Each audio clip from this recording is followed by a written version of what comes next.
We haven't had a chance for a conversation with Mark DeRosa as he bounces around trying to get a managerial job in Major League Baseball. He's down in Georgia, and he says hello. Hello, Marky. How are you today, pal? Okay? I'm doing great, Mad Dog. How are you?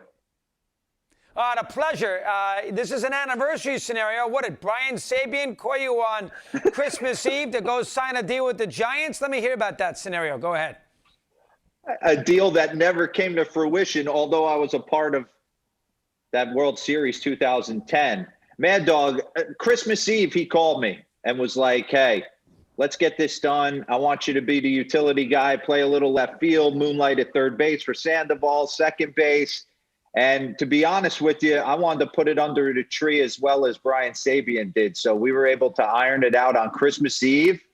And I think a couple days after Christmas, I'm assuming today is the day. I don't remember. I must have flown out to San Francisco for a physical and kind of lock that up. So I always, and I know you're a huge Giant fan, I always, when we used to go out there with the Braves, loved their unis, loved the ballpark, the city, kind of everything that went through it. And every time I had a chance as a free agent, the Giants always seemed to come calling as one of those two teams that really liked what I was doing. So obviously I got hurt, didn't get a chance to really be out on the field and celebrate with the guys the way I would have liked to, but two just great years out in San Francisco playing for a great organization and great people.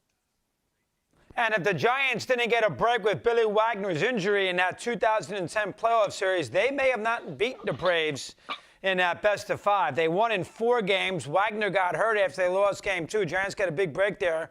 It's unfortunate for Wagner. Almost as good as your cell phone Bobby Cox story. Before we do Cubs and Padres, I know you told me that during spring training one year on the radio. That's a good one there, Mark. Tell him that one. Go ahead.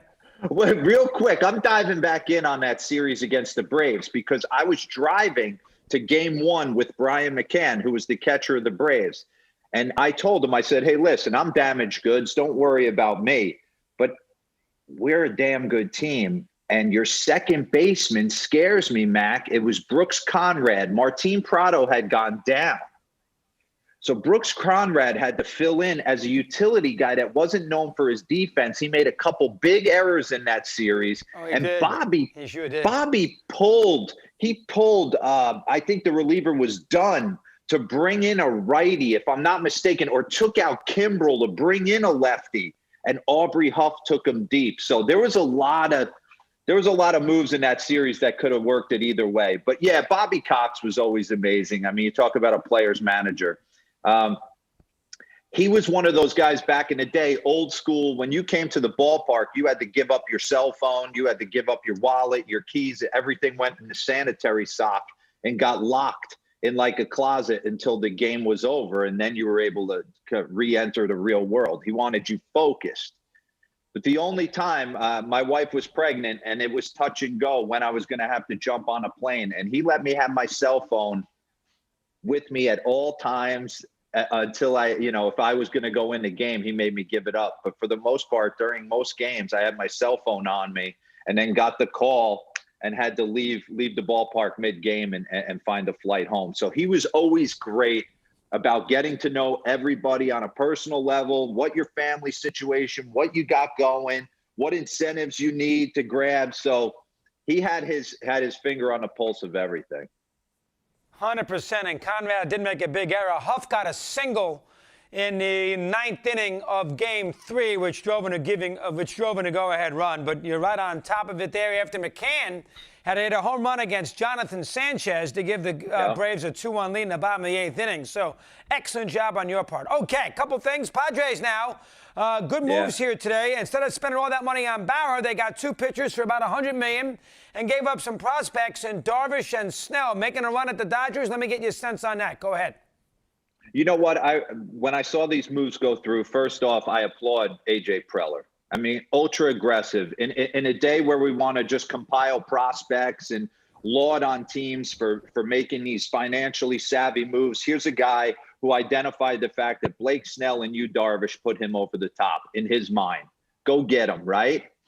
When you look at it for me, though, Mad Dog, I still don't think they're better than the Dodgers entering this in 2021 season. I just don't. The depth of what the Dodgers are doing. But I love it.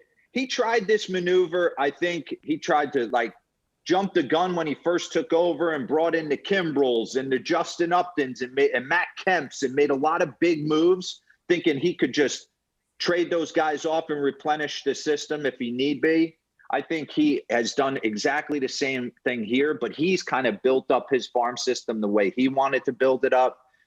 He didn't have to give up any of his big dogs at the top to make these moves go down. So they become just an awesome team and one of the teams that everyone's going to want to watch come next season. 100%. They are the destination spot. Now, you have seen outside of the Mets and San Diego, you've seen a major hesitation about these teams spending money as we head to January, and you got 1 million free agents. This is going to be a rough, it already is, this is going to be a rough winter.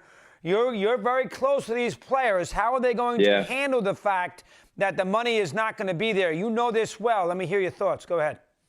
No, I honestly, Mad Dog, I think you just got to wait it out and be smart. You need to identify. I always felt like, and listen, I was in a different league of player when I became a free agent. I was an honest assessor of my talent. I knew what I was worth. I knew what was fair and what wasn't. And I talked to my agents accordingly. I wanted to win. That was paramount. I wanted to provide for my family, but I wasn't going to go sign somewhere for 3 years if I knew I wasn't going to be happy there just because it was going to give me $2 more million on the back end.